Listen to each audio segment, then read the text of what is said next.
La carta llegó un martes. Y en opinión de Cecily Vane, el martes era el peor día posible para que llegara cualquier cosa. Los martes tenían una cualidad gris y preparatoria.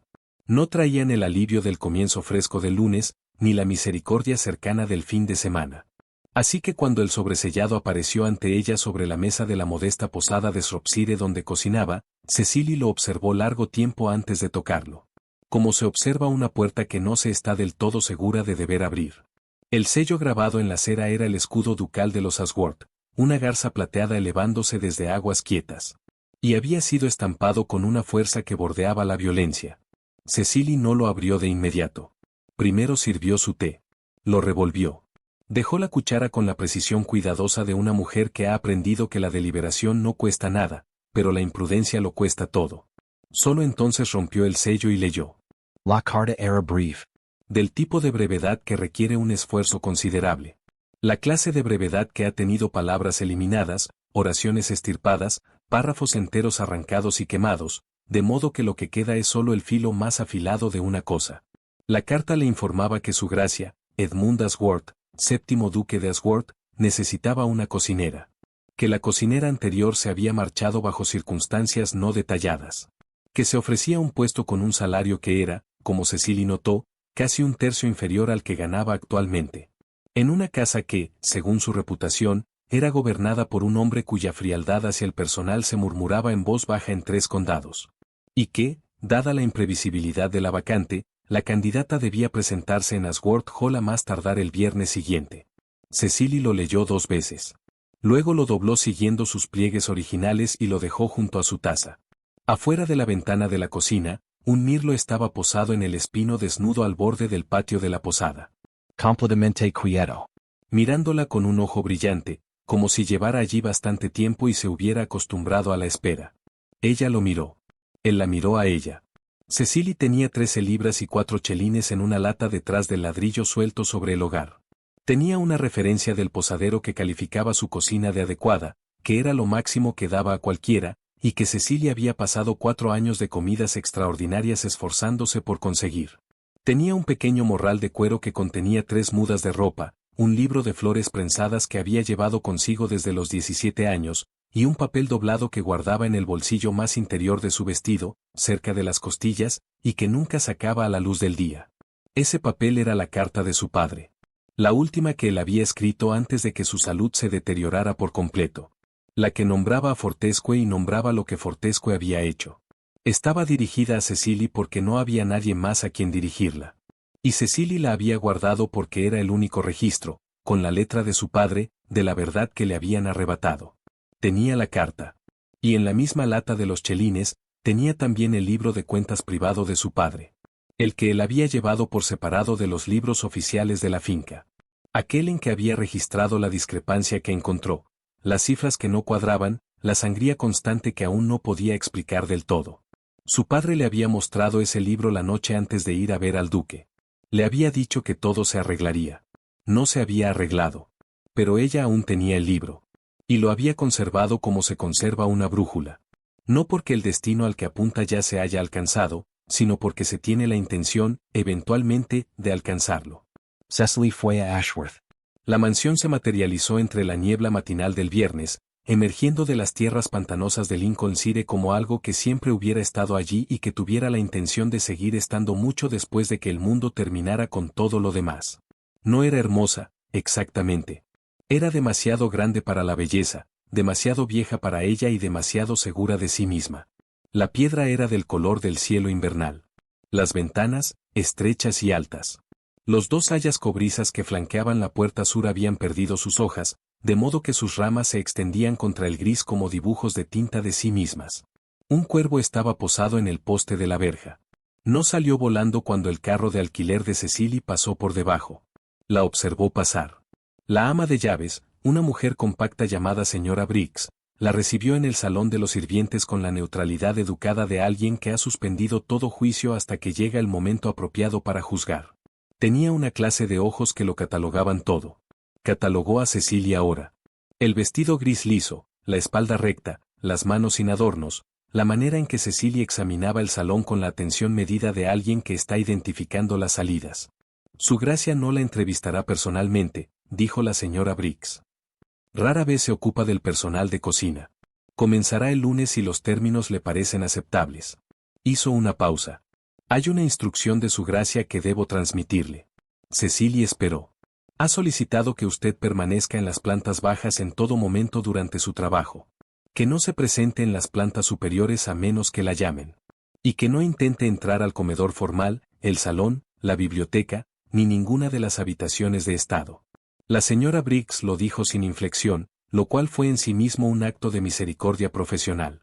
Es un hombre privado. Le disgusta la intrusión. Soy cocinera, respondió Cecily. No tengo ningún interés en su salón. Algo se movió apenas en la comisura de los labios de la señora Briggs. Muy bien, entonces. La cocina de Ashworth Hall era la más fina que Cecily había visto jamás, y la más descuidada. Había sido construida para una casa de 40 personas y ahora estaba dotada de personal para 12, y el abandono se notaba.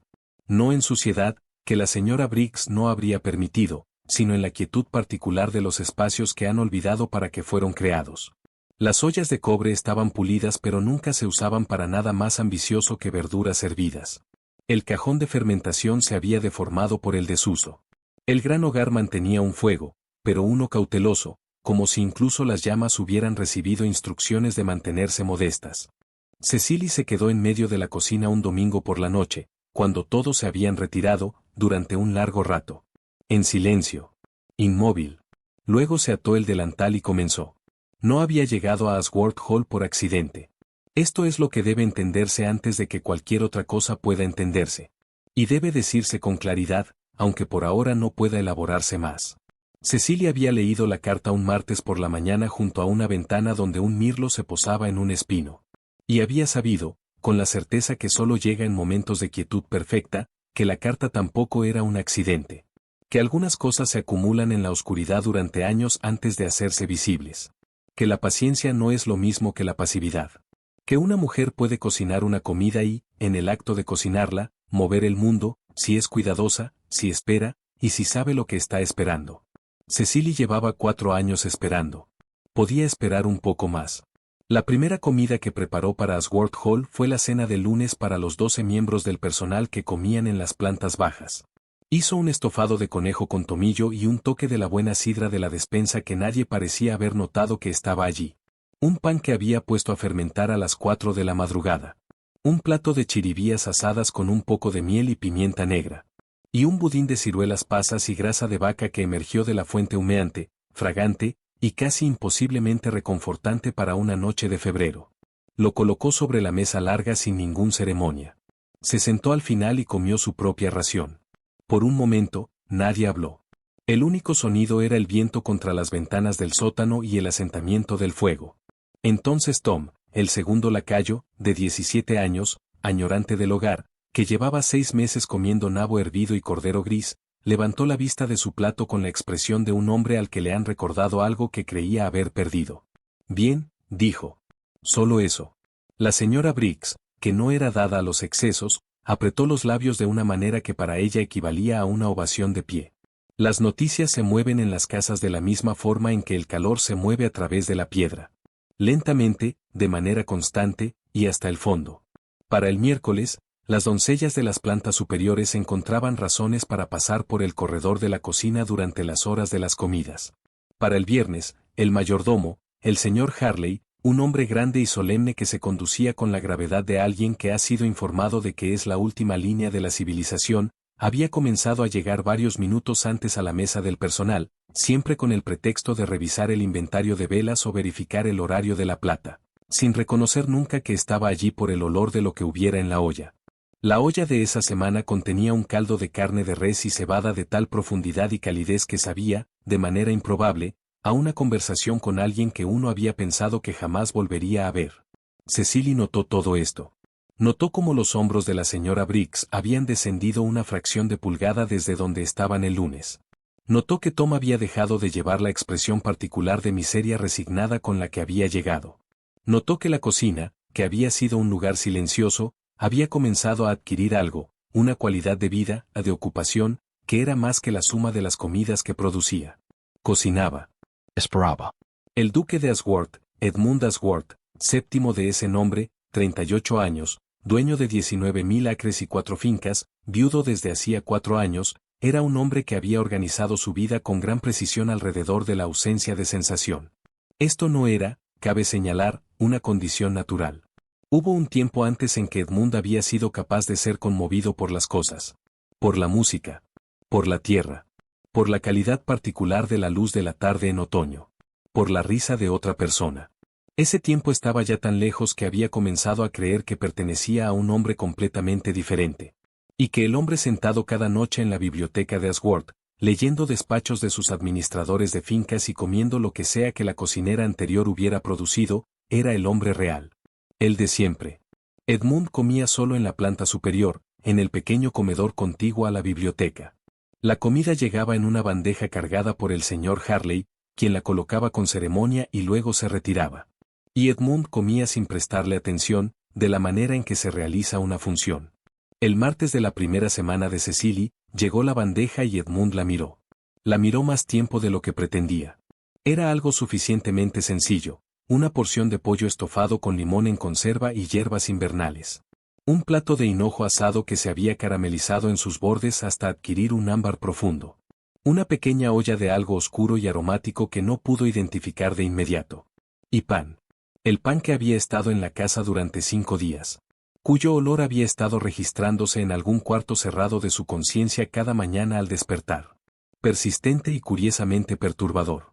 De la manera en que un nombre a medias recordado perturba la mente. Comió.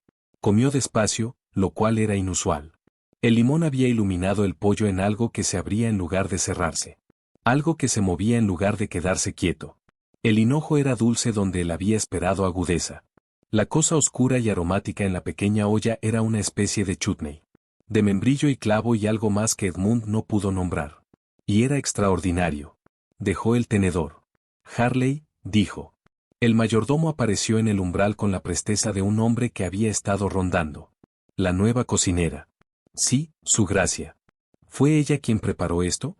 Así es, su gracia. Edmund miró el plato un momento más. Luego dijo. Debe quedarse en la cocina. Por supuesto, su gracia. No quiero que, se detuvo. No estaba seguro de lo que había estado a punto de decir. Debe permanecer en las plantas bajas. Sí, su gracia. Edmund despidió a Harley y se quedó sentado con su vino. El fuego daba una luz quieta y constante. Afuera, las marismas se extendían planas y oscuras bajo un cielo lleno de estrellas que se habían congelado en su lugar, como hacían en febrero, como si a ellas también les hubieran dado instrucciones de no moverse. Edmund no sabía por qué lo había dicho. Se dijo a sí mismo que era simplemente una cuestión de orden, del buen funcionamiento de una casa, que no tenía interés en la cocinera, que la instrucción era rutinaria. Sirvió una segunda copa de vino, lo cual no era rutinario, y no examinó esta discrepancia. Si alguna vez han intentado contener un río en un cubo, entenderán lo que sucedió después. Cecily no intentó superar los límites que le habían impuesto. No se presentó en las plantas superiores, no buscó admisión a ninguna habitación que le habían dicho que evitara, no violó en ninguna forma observable la letra de la instrucción del duque. Lo que hizo fue cocinar. Y las comidas que cocinaba tenían la tendencia de moverse, de viajar, de negarse a contenerse. Subían en bandejas y regresaban con los platos completamente limpios y sin ninguna queja. Aparecían en la mesa del personal cada noche y alteraban la atmósfera de las habitaciones con tanta fiabilidad que el señor Harley había dejado de fingir que estaba allí por el inventario de velas. Perfumaban el aire en los corredores y escaleras de la casa, de modo que incluso las habitaciones de estado, cerradas con llave, cubiertas de fundas antipolvo y frías, parecían absorber algo a través de las cerraduras en la noche en que Cecily hacía su jarrete de ternera cocida lentamente con romero, o su cordero con higo seco y granada, o su sopa de tomates asados y pan viejo que sabía, inexplicablemente, a verano. La casa comenzó a cambiar. Esto no es poca cosa decirlo. Una casa es un sistema cerrado, y los sistemas cerrados no cambian fácilmente.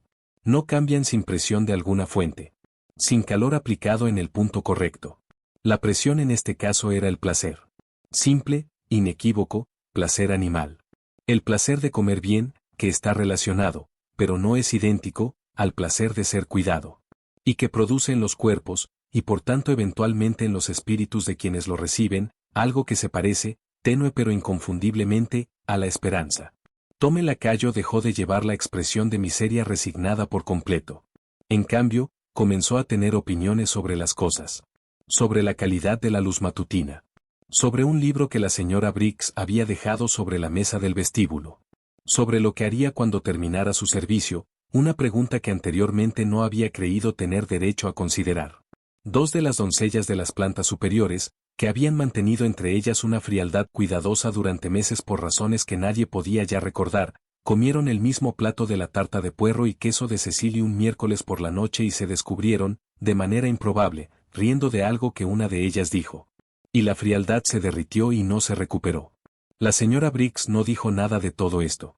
Pero el tercer miércoles, fue a la cocina después de la cena, cuando Cecily estaba limpiando sola la mesa de trabajo, y se detuvo en la puerta un momento. La casa está en paz, dijo, lo cual para la señora Briggs era una observación extensa. Cecily dejó el paño. Me alegra. La señora Briggs la miró con esos ojos catalogadores. Lleva usted aquí 3 semanas, dijo, y no ha dicho nada sobre el salario, nada sobre las condiciones. No ha preguntado por sus días libres ni por el arreglo de sus comidas ni si puede usar el jardín. No, coincidió Cecily. La mayoría de las personas preguntan esas cosas en la primera semana. Yo no soy la mayoría de las personas. Un silencio se asentó entre ellas, más compañero que incómodo. El tipo de silencio que contiene más información que las palabras. No, dijo la señora Briggs. Supongo que no. Se giró para marcharse, luego se detuvo. Hay un hombre, dijo, sin darse vuelta, hablando como si se dirigiera al marco de la puerta, que viene 2 veces al año. Un administrador de fincas del norte. Se llama Fortescue. Estuvo aquí hace 6 años cuando, se detuvo. Su mandíbula estaba muy quieta. Vendrá en abril. Creo que lo encontrará, desagradable. Y se fue. Cecily se quedó sola en la cocina. El fuego se había consumido hasta convertirse en brasas naranja profundo. La mesa de trabajo estaba limpia. La habitación olía a jabón, a laurel y al fantasma de la cena de esa noche.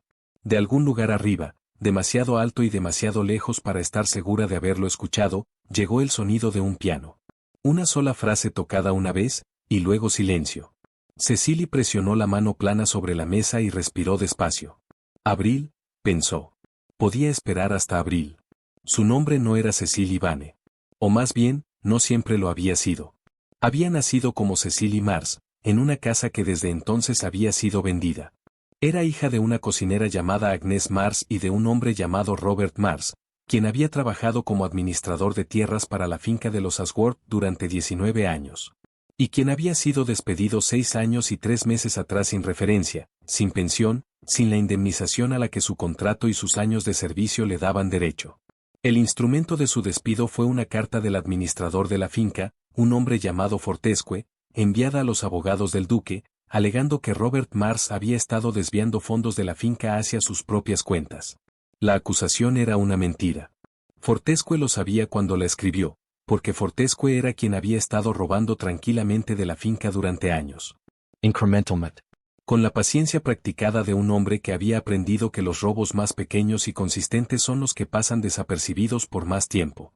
Robert Mars había sido el único hombre en la operación de los Ashworth lo suficientemente cuidadoso, honesto y metódico como para notar la discrepancia.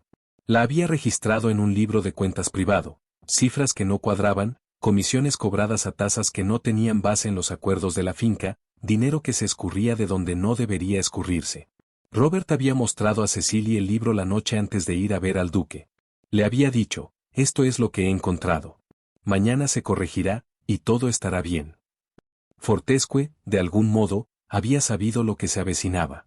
La acusación contra Robert Mars llegó a los abogados la misma mañana en que Robert Mars llegó al despacho del duque. El sexto duque, el padre de Edmund, había tomado la palabra de Fortescue sobre la de su administrador con la incuriosidad despreocupada de quienes nunca han necesitado cuestionar la arquitectura social de la que se benefician. Robert Mars perdió su puesto. Y con él, su hogar. Y en 8 meses, su salud. Y en 2 años, su vida. Una disolución lenta que Cecily había observado desde la pensión de York, donde había ido porque no había ningún otro lugar. Y que había comprendido que no era una enfermedad, sino una derrota. La clase que llega cuando el trabajo de toda la vida de un hombre le es arrebatado por la mentira de otro hombre, y no existe ningún mecanismo para recuperarlo. Cecilia había guardado el libro. Había guardado la carta de su padre. Había pasado 4 años en Shropshire aprendiendo a cocinar con la precisión y la autoridad que la llevarían a través de la puerta de cualquier casa de Inglaterra. Y entonces apareció la vacante en Asworth, y Cecilia fue. Porque necesitaba estar dentro de la casa para encontrar lo único que el libro de cuentas por sí solo no podía probar. Que Fortescue seguía haciéndolo. Que el robo había continuado. Que la mentira que había destruido a su padre había estado al servicio de algo que siguió acumulándose mucho después de que Robert Mars estuviera bajo tierra. Necesitaba las cuentas actuales. Necesitaba demostrar no solo lo que se había hecho, sino lo que aún se estaba haciendo. Y necesitaba demostrárselo a un duque que no era su padre. Fortescue llegó en abril. Llegó un jueves, a caballo, en las primeras horas de la mañana antes de que la casa estuviera completamente despierta. Y Cecilia supo de su presencia por la clase de silencio que se asentó sobre el salón de los sirvientes cuando se mencionó su nombre durante el desayuno. Un silencio que guardaba el recuerdo del dolor. Era un hombre grande, de cara enrojecida, con la confianza fácil de alguien que ha estado cómodo en habitaciones de autoridad durante tanto tiempo que ha olvidado que la autoridad no es lo mismo que la virtud. Venía 2 veces al año a revisar las cuentas de la finca con el señor Harley y a presentar resúmenes al duque. Se quedaba 3 días. Y durante esos 3 días la casa se contraía ligeramente, de la manera en que una criatura se contrae cuando siente que algo la observa. Cecilia lo observó con cuidado y desde lejos, que era en lo que era experta. Notó que Fortescue comía bien. Que comía con el apetito de un hombre que espera que le sirvan y considera que esa expectativa es su propia justificación. La señora Briggs había preguntado si la cocina podía preparar una cena para el duque y su invitado el jueves por la noche. Fortescue comió en silencio varios minutos antes de hablar. La cocinera ha cambiado, dijo. Sí, señor, respondió Harley. Hace algunos meses. Fortescue tomó otro bocado del pato que Cecilia había preparado, un ave asada lentamente con una costra de especias y un fondo de cereza y oporto que había estado reduciendo desde la mañana. No dijo nada más. Pero sus ojos se movieron brevemente hacia la puerta de la cocina. Y había algo en esa mirada que a Cecilia, observando desde su lugar en el pasillo a través de la delgada rendija de las bisagras, no le gustó. No exactamente sospecha. Algo más antiguo que la sospecha. Algo que reconocía una proximidad que aún no podía nombrar. Cecilia se retiró. Se quedó con la espalda contra la piedra fría del corredor. Respiró. No estaba lista. Todavía necesitaba los libros de cuentas actuales de la finca, los que Fortescue traía consigo y guardaba en la oficina de la finca durante sus visitas. Necesitaba leerlos y entender lo que mostraban antes de actuar. Porque en su experiencia, no se presentaba un caso hasta que el caso estaba completo. Y un argumento a medio construir era peor que el silencio. Cecilia era buena en el silencio. Llevaba años practicándolo. Esa misma noche, en la biblioteca, Edmund Asworth estaba sentado con una copa de vino que no había terminado y las cifras trimestrales que Fortescue había presentado extendidas ante él, y encontró que su atención se desviaba. No hacia ningún problema particular en los números, sino lejos de ellos, hacia algo que no podía localizar con precisión. Fortescue había estado en la finca, con su padre antes que él, durante 20 años. Era confiable. Era minucioso. Las cuentas lo demostraban año tras año. Pero había algo en su tono que no era certeza. Edmund dejó las cifras. No había sabido hasta esa noche que había estado escuchando el tono de Fortescue con suficiente atención como para haberse formado una opinión al respecto.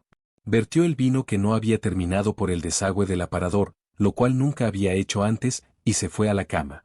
Y no durmió durante bastante tiempo. Si nos han acompañado hasta aquí en la historia de Cecilia, ya saben que no es una mujer que actúa antes de estar lista. La hemos visto esperar 4 años en Shropshire. Esperar 3 semanas de observación silenciosa en la cocina de Asworth. Esperar durante la visita de Fortescue en abril con su evidencia incompleta. Sabemos que lo que está construyendo no es meramente una confrontación, sino un caso. Paciente, documentado, irrefutable. Cecilia hizo la amistad del mirlo un domingo a principios de mayo. Era un mirlo diferente al de Shropshire, o quizás el mismo, no había forma de saberlo. El pájaro se había acostumbrado a posarse en el alféizar de la puerta del jardín de la cocina cada mañana cuando Cecilia venía a abrirla, mirándola con la misma brillante y paciente expectativa que su predecesor. Cecily le dejaba un pequeño trozo del pan del día anterior sobre la piedra junto al escalón. Y así llegaron a un acuerdo. Llevaba 4 meses en Asworth. En esos 4 meses había cocinado, según su propio cálculo aproximado, 137 comidas para la mesa del personal y 43 bandejas para la cena privada del duque. No había hablado con el duque. No lo había buscado. Lo había visto una vez desde lejos, cruzando el jardín sur en las primeras horas de la mañana, una figura alta y delgada vestida de oscuro, moviéndose con la economía de un hombre que no se permite gestos innecesarios, deteniéndose al borde del jardín formal para mirar algo que Cecily no podía ver. Y Cecily se había quedado junto a la ventana de la cocina y lo había observado durante 40 segundos antes de que Edmund siguiera su camino. Edmund no sabía que ella estaba allí. Cecily estaba acostumbrada a esto. Había pasado 6 años en una u otra forma de invisibilidad, y había aprendido a tratarla no como una herida, sino como un recurso. La señora Briggs no había vuelto a mencionar a Fortescue después de la visita de abril.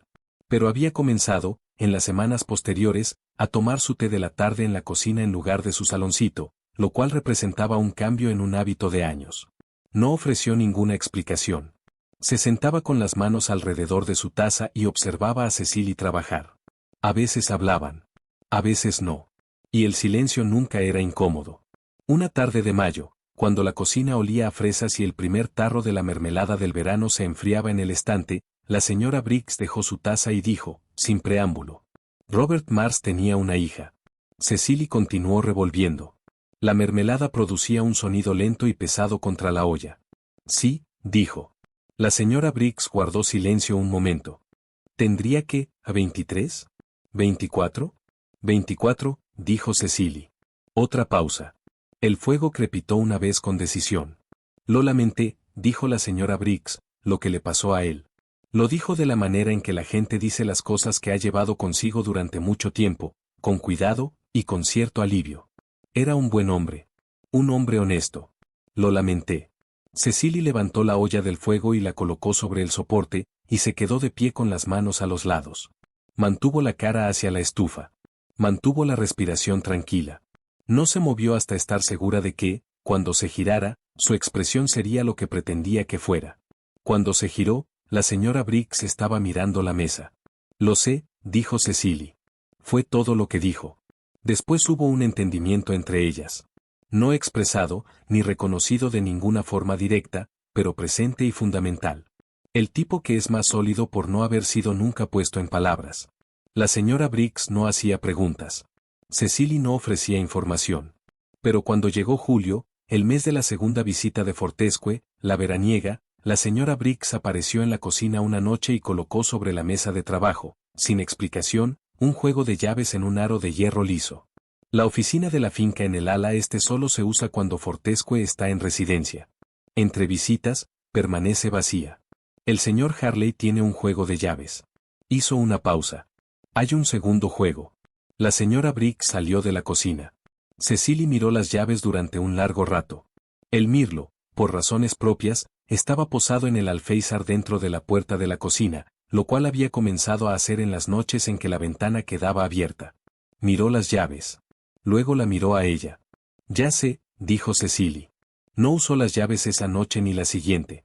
Esperó hasta la tercera noche, eligiendo una hora en que la casa estaba en lo más profundo de la noche, cuando incluso los que dormían más pesado entre el personal habían dejado de moverse, cuando los únicos sonidos eran el asentamiento de la vieja piedra y el agua distante del canal de drenaje de las marismas.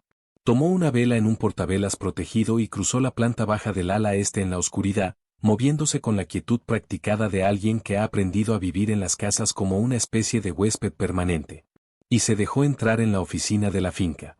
Los libros de cuentas estaban en el estante detrás del escritorio. Cecily tomó los 3 más recientes, los últimos 18 meses, los llevó al escritorio, colocó la vela ante ella y abrió el primero. Cecily era cocinera. Pero también era una cocinera que, entre los 12 y los 22 años, se había sentado en el estudio de su padre cada tercer domingo y lo había observado trabajar con sus cuentas, con la paciencia enfocada de un hombre autodidacta que creía que la precisión era su propia forma de honestidad. Cecily había llevado los libros de la pensión en York durante 4 años a cambio de una tarifa reducida de habitación. Había aprendido a leer los números como leía la masa de pastelería, por lo que ocultaban, por donde estaba la tensión, por el punto en que algo había sido forzado cuando debería haberse dejado reposar. Lo encontró en 40 minutos.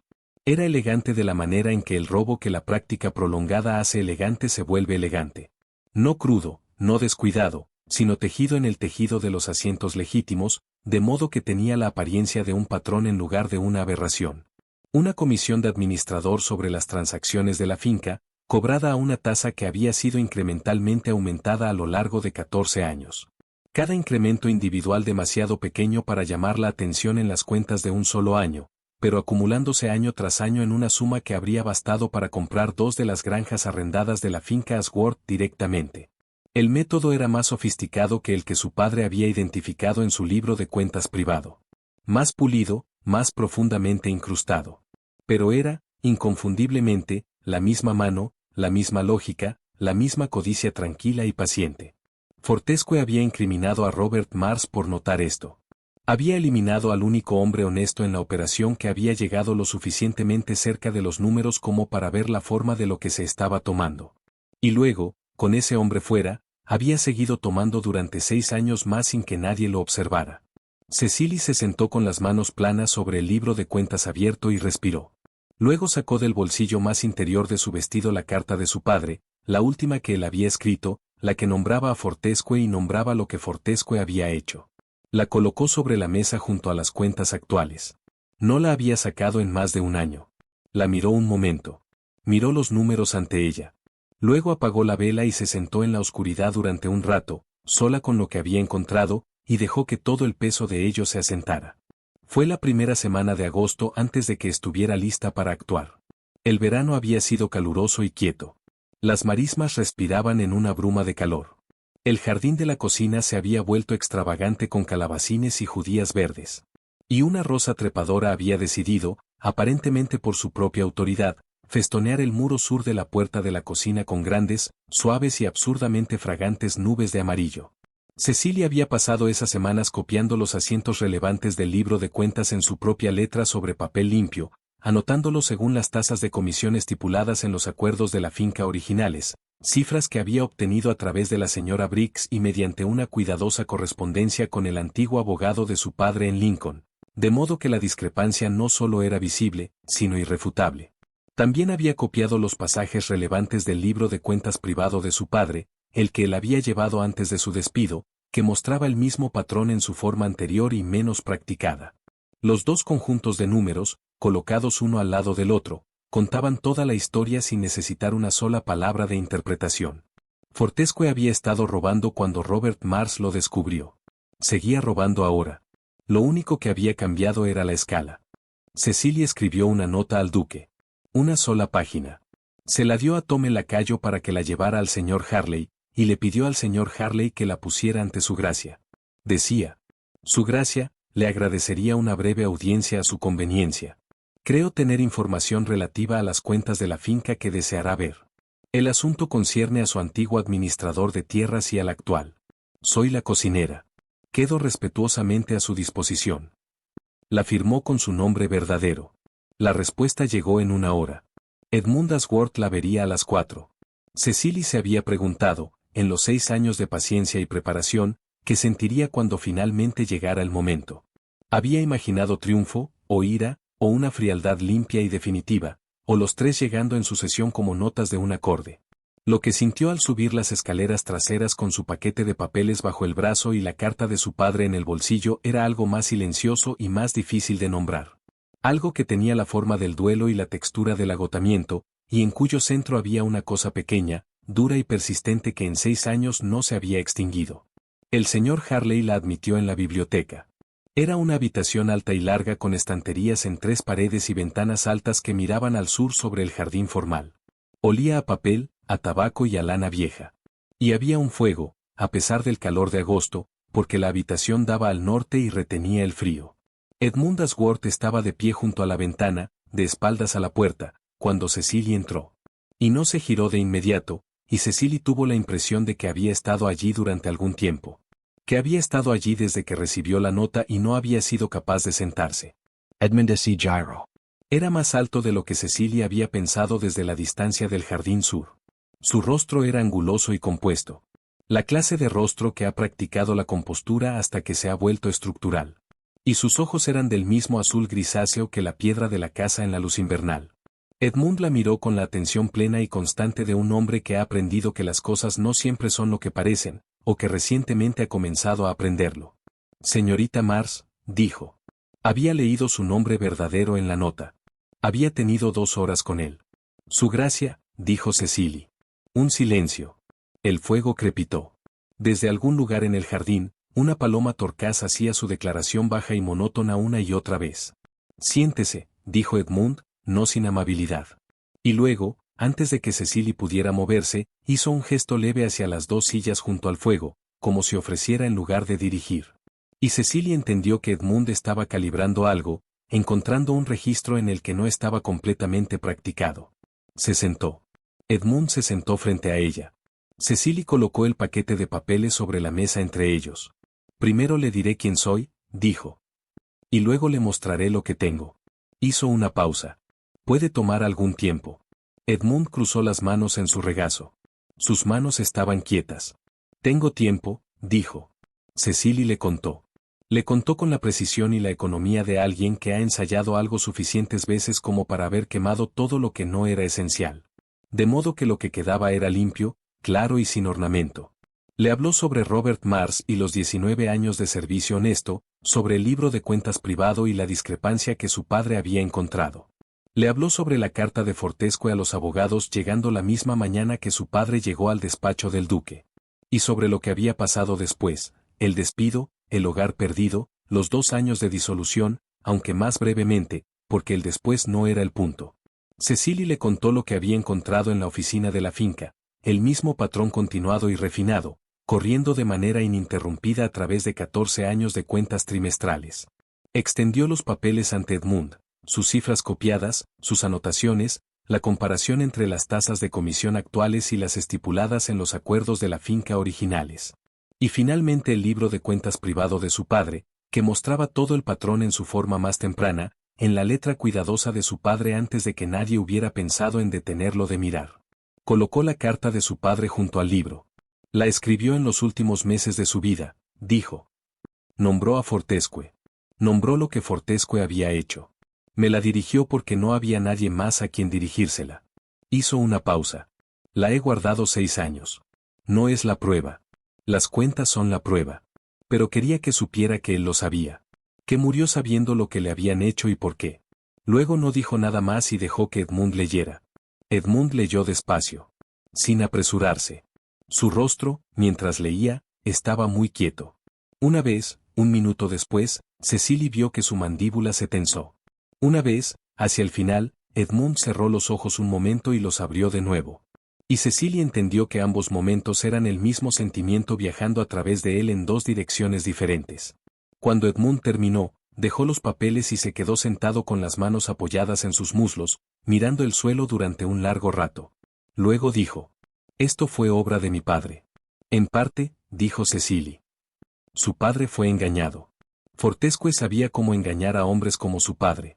Hombres que confiaban en la arquitectura del mundo en que vivían y no pensaban en mirar por debajo de ella. El engaño requería la clase particular de ceguera de su padre.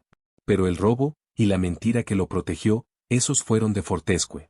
Edmund guardó silencio de nuevo. La paloma torcaz se había callado. El fuego daba una luz constante y baja. «Y Fortescue», dijo Edmund. «El hombre. Todavía aquí. El mismo hombre, todavía aquí, todavía robando». Cecily dejó que eso se asentara un momento. Eliminó a la única persona que lo había notado, dijo. Y luego continuó durante 6 años más, asumiendo que nadie volvería a mirar. Edmund se puso de pie.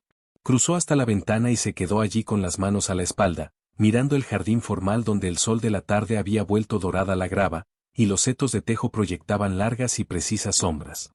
Cecily observó la posición de sus hombros, muy rectos, muy deliberadamente, a la manera de un hombre que está manteniendo algo contenido. «Le debo», dijo Edmund, en voz baja, hablando hacia la ventana, «una gran cantidad. Más de lo que puedo devolver. No estoy aquí para que me devuelvan nada», dijo Cecily. Se lo había dejado muy claro a sí misma durante los 6 años, y aún seguía teniéndolo claro. Estoy aquí para que lo que es verdad sea conocido como verdad, y para que no siga ocurriendo. Edmund S. Gyro. La miró a través de la longitud de la habitación con una expresión que Cecily no le había visto antes y que no podía descifrar del todo. Algo que estaba atravesado por lo que ella pensó que podría ser, en su raíz, admiración, aunque era demasiado grande y demasiado complicado para ser solo eso. ¿Por qué esto?, preguntó. ¿Por qué la cocina? ¿Por qué 6 meses de? Porque necesitaba las cuentas actuales, y no podía obtenerlas desde afuera, dijo Cecily. ¿Y porque necesitaba que usted viera que yo no soy? Buscó la palabra. Una persona sin nada que ofrecer excepto un agravio. Edmund estuvo en silencio un momento. ¿Las comidas?, dijo. Sí. Otra larga pausa. Edmund miró los papeles sobre la mesa. Trataré con Fortescue, dijo, en un tono que no era una pregunta ni una amenaza, sino simplemente una declaración de hecho, de la manera en que la gravedad es un hecho. Inmediatamente. Los abogados mañana. El asunto de lo que se le debe a la herencia de su padre será calculado y pagado. Me ocuparé personalmente de ello. Cecilia había sabido que esto podría llegar y no había sabido cómo se sentiría cuando llegara. Se sintió, descubrió, como algo que se afloja. No todo a la vez, no dramáticamente, sino poco a poco, de la manera en que el frío sale de una piedra cuando el calor se mantiene contra ella el tiempo suficiente. Respiró. Gracias, dijo. Debería pedirle perdón, dijo Edmund, con una franqueza que la sorprendió. Sea lo que sea que hizo mi padre, yo no he preguntado en 4 años si esta finca se manejaba con justicia. He estado aquí sentado leyendo despachos y comiendo de bandejas y asumiendo que el orden de las cosas era lo que parecía ser. Eso es responsabilidad mía. Cecily lo miró. Edmund estaba mirando los papeles, no a ella, con la expresión de un hombre que está midiendo una distancia que no había comprendido antes y que la descubre más grande de lo que suponía. Ahora está preguntando, dijo Cecily. Edmund levantó la vista. Por un momento, hubo algo en su rostro que era simplemente humano. Sorprendido levemente, como si las palabras hubieran llegado de un lugar que no había esperado. Sí, dijo. Cecily salió de la biblioteca cuando el reloj del vestíbulo marcó las 5 y bajó por la escalera de los sirvientes con las manos vacías, la espalda recta y la carta de su padre aún en el bolsillo. Había decidido conservarla ahora y siempre. No como evidencia, sino como lastre.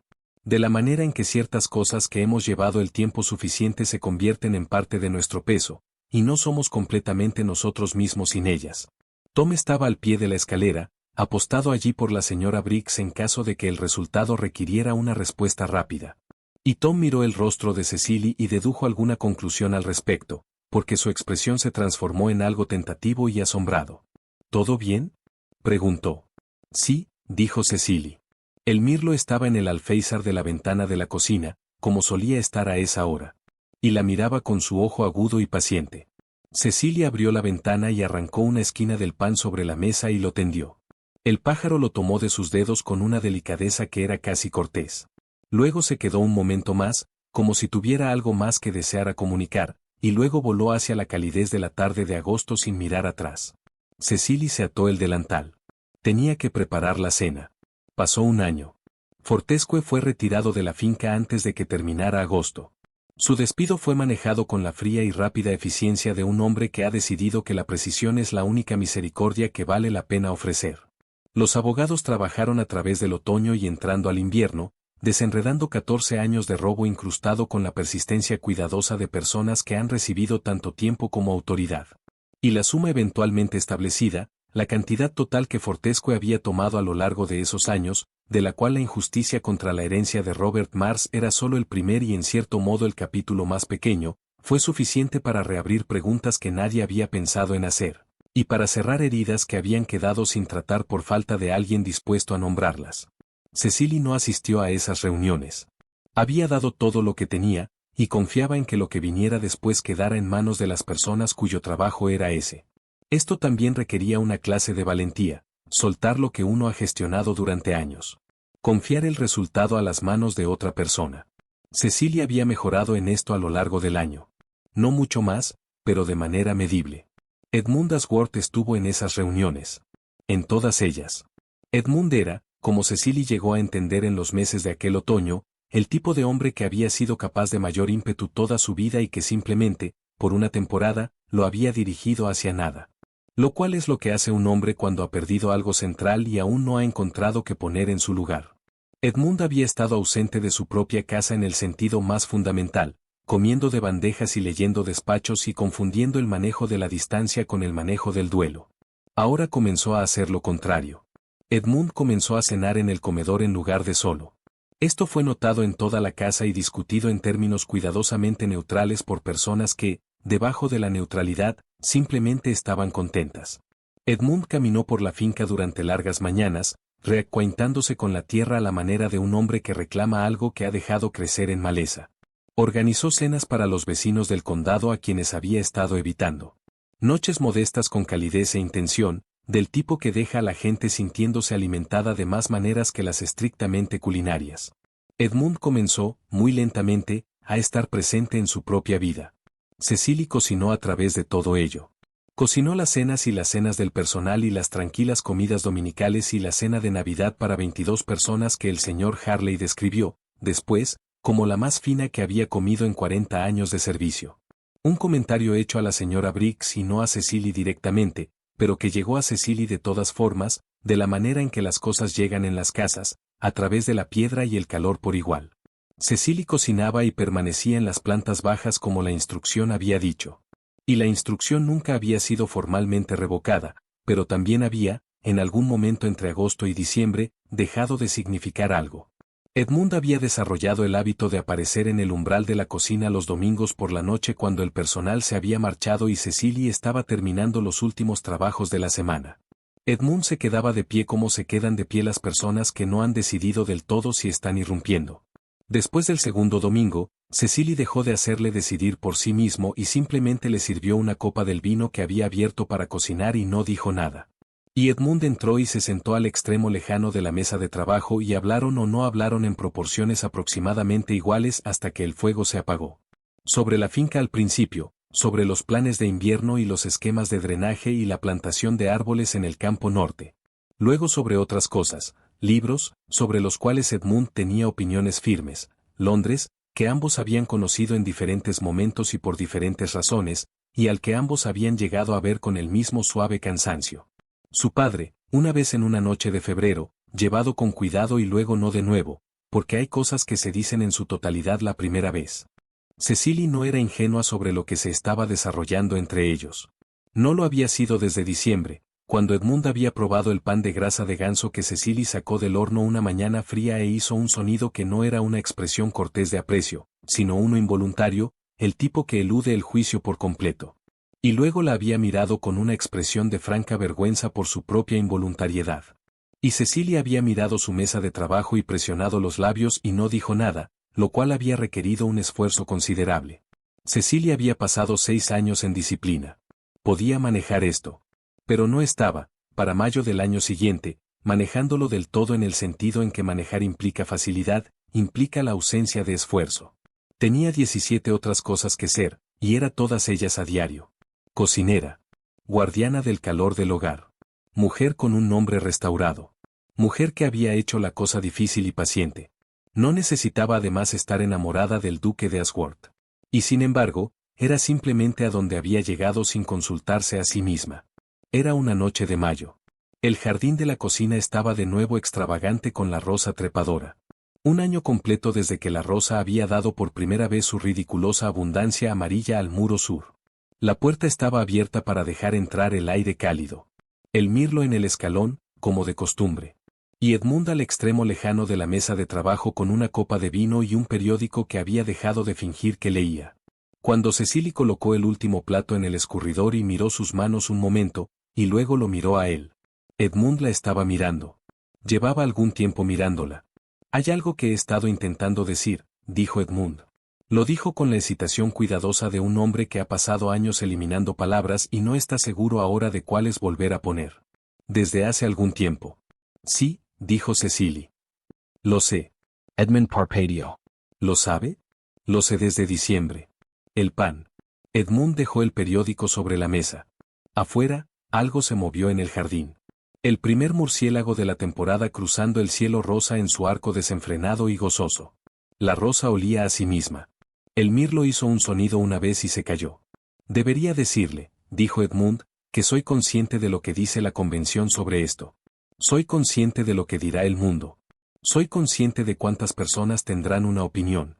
Sus manos se movieron una vez sobre la mesa, luego se detuvieron. También soy consciente de que he comido la comida que usted preparó cada día durante 14 meses. Y que en algún momento en el transcurso de esa comida, volví a ser yo mismo. No puedo decirle exactamente cuándo ocurrió. Solo sé que ocurrió. Cecily lo miró durante un largo momento. La cocina estaba cálida y dorada y olía a todas las cosas buenas que Cecily había puesto en ella durante un año. Y los ojos de Edmund eran el azul grisáceo de la casa en el invierno. Y el murciélago cruzó la ventana una vez más. Y Cecily pensó en su padre. Pensó en él de la manera en que había aprendido a pensar en él ahora, con una tristeza que había terminado de agriarse y se había convertido en algo más dulce, algo que podía sostener sin ser sostenida por ello. 14 meses, dijo Cecily. Sí. Eso es mucho tiempo para tardar. Algo se movió en el rostro de Edmund. No era la compostura que se desmoronaba, sino algo debajo de la compostura que salía a la superficie. Algo real, no actuado, verdadero. Lo es, dijo Edmund. Lo lamento. Cecily cruzó la cocina y se sentó al extremo de la mesa más cercano a él. No exactamente a su lado. Cerca. No lo lamente, dijo. Algunas cosas toman el tiempo que toman. Eso no es un defecto. Así es simplemente como funciona. Edmund miró las manos de Cecily sobre la mesa y luego su rostro. Y Cecily lo dejó mirar. Ya no tenía nada que ocultar. La rosa trepadora siguió siendo extravagante. El murciélago siguió cruzando la ventana. El mirlo, su mirlo, había comenzado a pensar Cecily, aunque sabía que esto era absurdo y no le importaba. Los miraba a ambos a través de la puerta abierta con el ojo brillante y paciente de una criatura que ha estado esperando algo y ha llegado a la conclusión de que la espera, en general, valió la pena. Todo a su tiempo llega al calor.